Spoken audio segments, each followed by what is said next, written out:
I think that investigative journalism, original journalism, or quality journalism is journalism that delivers impact. And I wouldn't want us to just measure impact by the number of people that go to jail or are prosecuted. I want us to measure impact by the number of lives our journalism affects positively. And that's what I meant. I think there's so much we can do as journalists. The other day there was a story in Ghana that the BBC did about girls who can cross the river to school when they're on their period. And then there was so much outcry and people were saying, why do girls have to be disenfranchised from what is their right just because of their biological makeup? That for me is fantastic investigative journalism, and that's what I meant by sometimes we just need to look at environment and ask ourselves what is affecting the people.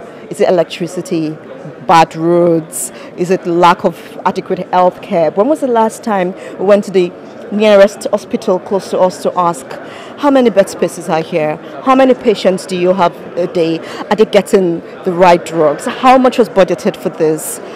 You know, the possibilities are endless.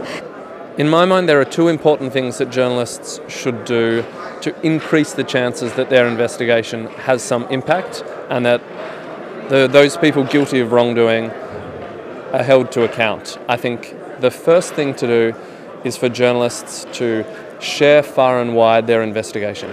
There's no point working on an investigation for 1 month, 2 months, 6 months if you're just going to keep that for yourself and if the only place it will be published is on your local website or in your newspaper.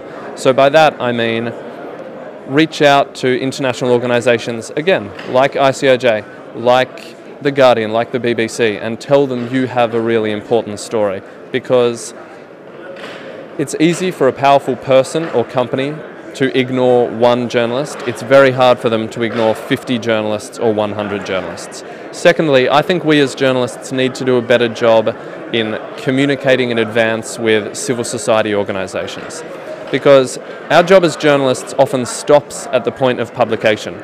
We put out the information and then we move on to something else. So it's civil society often whose job it should be to take up that story and keep the pressure on. That means we as journalists need to prepare them in advance or encourage them in many ways to make sure that our story is known.